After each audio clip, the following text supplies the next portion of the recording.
booties for black girl nerds.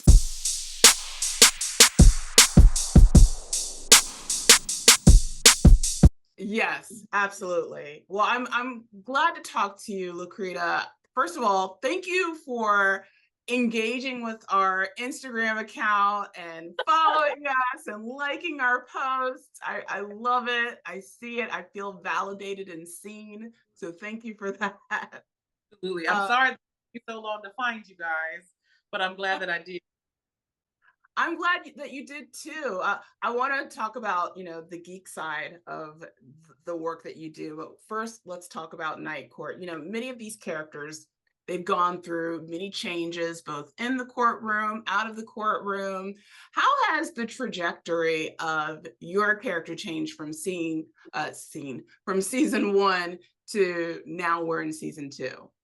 Yeah, and we're seeing more of her personal life. We know what kind of a loving human being she is at work, but we're, especially towards the end of this season, we're seeing her, her romantic side. She's always said that she had a boo and a backup boo.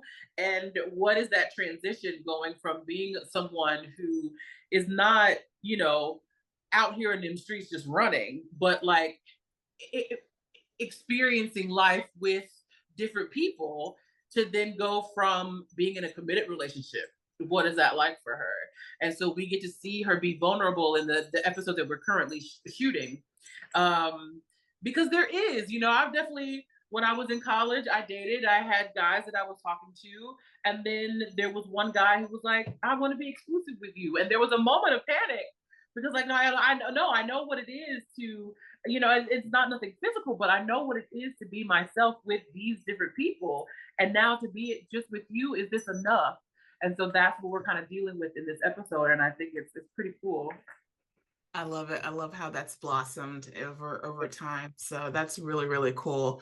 These characters are so genuine and relatable. Are there any aspects of your character that's similar to your own personality? Oh, yeah. One of our script supervisors, Susie, she's like, I watch you work and I'll be like, Lacretta. And then I'll be like, Gurgs. And so she sees this kind of ebb and a flow. And for me, I've always said that especially with new work, like I want to be the vessel for these words to live in. And every once in a while, I'll just kind of step in and step out of all of that stuff because yeah, I got to make sure that I'm on this particular mark, or I've got to, cross over here and give something to someone. So that's when I step in. But then, I want to get out of the way because this is Gurgs and this is her chance to live. Yeah. And we love Gurgs. Gurgs is yeah. so great. So I was stalking your Twitter and I saw that you had posted a gaming clip of Call of Duty. I did not know you were a gamer, so I think that's awesome. First of all, where can I find you on Twitch? What's your handle? And what is your favorite game to stream? To stream? Oh gosh. Well, I don't like to stream Call of Duty. I love to just play it and grind it on my own because I love to interact with chat. And it's really cool for me to get to learn them, to learn about them. And it's cool for them when I remember things and recall things. I don't know how why I'm able to do this and to memorize my lines. But I think because I love people that I make it a point to know things about them when they come in a chat. So I like to play like story-based games, things that have like long cut scenes so that I can engage with them and then get back into the action. So anything that's going to give me a break between like, I got to get out of here, to then being able to engage with them and then have no idea what's going on in the rest of the game because I've been talking to them too long. Those are my favorite games to stream. What is your handle on Twitch, by the way? Just Lacretta. Okay, I am going to be following you. I'm with you as well. I love role-playing games. I'm actually terrible at those first-person shooter games. Like I tried to do Overwatch. I can't. It's not my it's not my thing. But I'm a League of Legends person, so I'm like addicted to that. I have a League of Legends gaming chair. Oh, nice. Very, very cool. Awesome. So, I've read that you still keep in contact with Marsha Warfield. who we know as Roz in the original Night Court series. Does she still provide like insight, mentor you? I mean, you've obviously now kind of gotten yourself acclimated and you've embellished in this role, but does she still kind of, give you tips on your role, even in the second? No, I didn't know if I should ask. So that's where it's coming from on my side. But I think, I talked a lot this afternoon about trust. And I'm coming to a point in my career where I do trust myself more. And I'm able to do that because, especially here, I feel seen and I feel heard. And because of that, I know that I've got eyes on me. So if there's anything that is necessary and needed, that's going to be fixed. But also that I've got great directorship, I've got great leadership, and I've got a great ensemble cast that's here on stage with me, and we're doing this together, so I can trust myself more. And because I trust myself, I believe that she trusts me in this part. And we've definitely had the pass the torch moment, and she came over and she was like, I hope that this role does for you what it has done for me. This role changed my life. And I think it's going to do the same for you. And you're great at it. And so, like, that was the affirmation that I needed to know that, yes, I can trust myself more. Yes, I'm doing something that is to be proud of. And that was the affirmation that I needed to just keep moving forward and to keep trusting myself and to know that, I'm standing on good ground. That is so awesome. And that's a blessing to be able to, hear it from the OG herself. Right. So that's Oh my goodness. Yeah. And also, what I remember my mom always saying is give people their laurels. So I made it a point to send her flowers. I sent her flowers when she got home, and and not, just to be like, hi, but to be just like, thank you for being there, because if you hadn't have done it, I don't know if I would be there now. And I just want great. you to know how much I appreciate you for existing and taking ownership and owning your space. She's a legend. She's Yes. definitely carved that path for so many female comedians. And you are carving a path right now with the work that you are doing. So thank you so much, Lacretta, for taking the time to talk to Black Girl Nerds. I really appreciate it. All the best to you. And I will be following you on Twitch. And I'll follow you back. Okay. You take care. Well, Nyambi, thank you so much for taking the time to talk to Black Girl Nerds. I truly, truly appreciate it. Really love seeing this season of Night Court. And as we come to a close, I love just seeing the way these characters have evolved. With respect to Wyatt, it seems like at times he's trying to hold his sense of humor rather than express outright how he, finds things funny compared to similar characters. And I just wanted to know, is that a fair characterization of who he is? I think being that I'm new to the the courtroom, to the gang, I do like the idea of there's a lot of things that are ruminating in my head that are hilarious, but I choose not to say it, or I choose to express it in a sarcastic way, or in in a Wyatt way that lets it be known that what's being said right now is ridiculous. So a lot of that I think has come from the listening part, and just listening to some of the craziness that on around Wyatt, as he's getting up to speed with everybody and what everybody's about. It's been fun. It's been fun to figure out where I fit in. I read that you're quite the comic book collector. I am. First of all, did you ever end up getting your hands on that first issue of Teenage Mutant Ninja Turtles? Because I read about that story. Yes, I wish. I need to talk to Kevin Eastman, because there's because Kevin's now a friend, but I don't know. But I don't know. I've never gotten the first issue, like run, first edition. No, I mean, now, you know how much that would cost. Like that's I know. I remember it was quoted in that article. It could be like up to $30,000 or something. no, no, no. That's no. I couldn't. Yeah, Uh, you had to be there to collect it. Is what I'm saying. You had to be there. Like 30,000. That's. Ooh, yeesh. But that's something that'd be a holy grail for me if I could somehow get my hands on a first edition, first copy, Teenage Mutant Ninja Turtles, black and white. You know, that'd be. yeah. It was oversized too. I believe it was a bigger book too. So yeah. That's awesome. How do you think? I mean, what is your opinion on the landscape of comics? How they've changed from back then when Teenage Mutant Ninja Turtles printed to where they are today? It's a great question.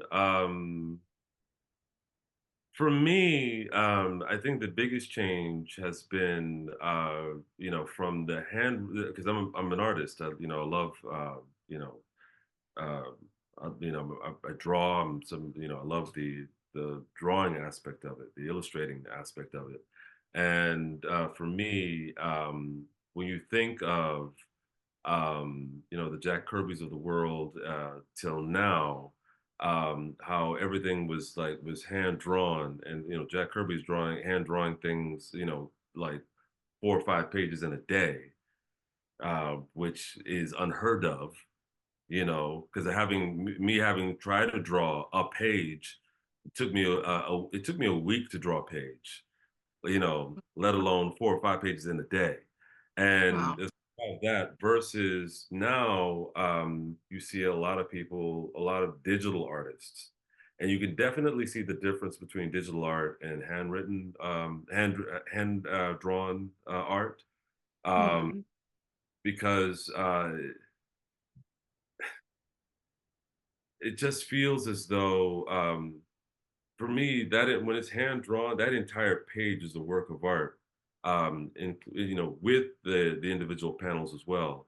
Versus the digital, I feel like they're trying to make every panel amazing, but doesn't quite work as a whole. As far as that entire page. Um, but of course, if you read it digitally, it makes sense, But if you're reading it in the actual comic book, it just feels like sort of all over the place. I think that's something that I've noticed from an artistic standpoint. Yeah, I don't know. Anyway, I, that's. But I mean, I'm happy to see more stories about us being told. Um, I do feel like uh, there should be more, but at the same time, I also feel like the consumers that first of all, us as Black folks, um, we love we love comics, right? And I feel like for whatever reason, we're often ignored when it comes to that. Um, yeah, and and I for whatever reason, I mean, from comic books to collecting statues, same thing. Because I'm a big statue collector, and when I have all the X-Men, but the only Black X-Men, of course, X-Men that you get is Storm, and I'm like, well, what about Bishop? You know, like there's so many like that happens all over the place. They're finally coming out. Hot Toys is finally, or not Hot Toys. This is a different company, but it's still coming out with Geordie LaForge. For like all these years, we're finally getting a 1/6 scale Geordie LaForge. I could I like, so so yeah, I just feel like we're a huge part of consuming comics and comic book culture, and yet we're often ignored when it comes to you know the things that look like us. Um, and I would love to see that change. absolutely. Well, they're giving me the wrap. I did have more night court based questions to ask No. you. But I appreciate you entertaining my question about comics because it's very important to our community, Black Girl Nerds. And I Yeah. appreciate you taking the time to speak to us today. We look forward to seeing season 2 finale wrap. And thank you so much for your time. Thank you. Thank you. We'll do it again, and then you get all the night court questions you want. Okay. Take care. You Bye too. bye. India, thank you so much for taking the time to speak to Black Girl Nerds. I really appreciate it. And I really appreciate Olivia. And I love this character. I love her deadpan sense of humor. And you play it so well. And I was just curious, are you similar to her in that way with your own brand of humor? No, I'm not. I'm not quick enough. There's a joke in my family. All my family are from. I'm English. They're from Liverpool, the north of England, and Liverpudlians or Scousers are known for having a sharp wit. And whenever there's a family gathering, a joke happens at one end of the table, and by the time it's gotten to me at the other end of the table, I have absolutely no idea what's going on, and they all hilariously laugh at the fact that I'm always the left out one who didn't get it. Um, so yeah, thank God there's writers because I wouldn't know how to come back with these quick fire responses. I'm the same way. So we're very much alike in that way. We have one episode left before we wrap season 2. So what does Olivia's journey look like as we come to a close? Oh, it's been really interesting. I feel like Olivia had a lot of episodes earlier on in the season where we got to see a bit more of her own individual storyline, whether it was shopping for clothes and wearing 80s outfits with Dan, or her doorman dying, or going out on a date with Polino and Carnes. Towards the end of the season, I think the show has really opened itself up more to our guest cast. And those are where our storylines are a little bit more focused, which leads to wonderful things like the Wheelers coming to visit and Marsha Warfield making a lovely return in our finale, which I could not be more excited about. That is so, so exciting. I can't wait for that as well. Playing this character for 2 seasons now, what have you enjoyed most about playing Olivia, and what are you most proud of since working on this show? Ooh, what am I most proud of? I have no idea. um, yeah, it's funny. I never really think about things that I'm proud of, because I think actor mentality is always so busy being your own worst critic that it's hard to flip that on its head. Mm. I'm proud I'm still here. I didn't get fired. Proud of that. And that the strike is over with, right? Let me just go knock on some wood. I'm proud of our show. I'm proud of how far we've come. I'm proud of the way that we work together as a family and as a unit. Our crew. I just actually stopped Melissa this morning and I said I'm so proud every single time she introduces herself to the guest cast of the week. And in my head, when I watch that exchange happen, I think, oh man, you're so lucky that you just got to meet her. I'm so lucky that I get to be someone who stands firmly behind what she represents and sort of catch some of those rays that fly off her. She's just such a wonderful, brilliant human being and fantastic number 1 on the call sheet. And being associated with people like her and John Larroquette, Nyambi, and Lacretta is a real honor. And I think that's probably what I'm the most proud of. Speaking of John Larroquette, you've mentioned working with him has felt like working with a teacher. And at this point in your professional relationship going into season 2, do you feel like you're still the student in your relationship with him, or has it grown into something more? Oh, he and I would consider him a friend, but I would be daft if I ever stopped trying to learn from him.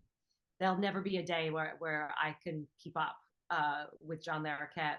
I will forever be watching and observing and taking whatever nuggets of wisdom he has to give me, and grateful for the opportunity to do so. I think, I so value his experience and the experience of some of the legendary guest stars that we have had come by this year, Richard Kind and Brent Spiner and Annie O'Donnell and Wendy Malick and all of these incredibly talented actors who have managed to have these phenomenal careers in an industry where that kind of, for the most part, doesn't happen. Not that many people get to keep getting jobs.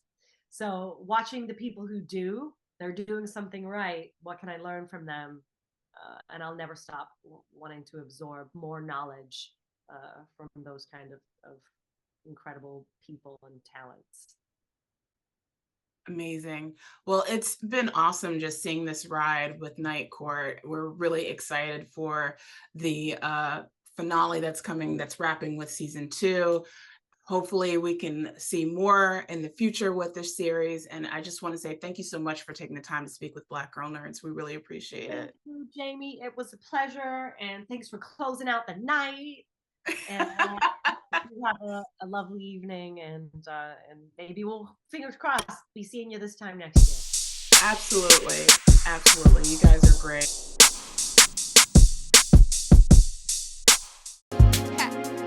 Better shake your booties for Black Girl Nerds. Better shake your booties for Black Girl Nerds.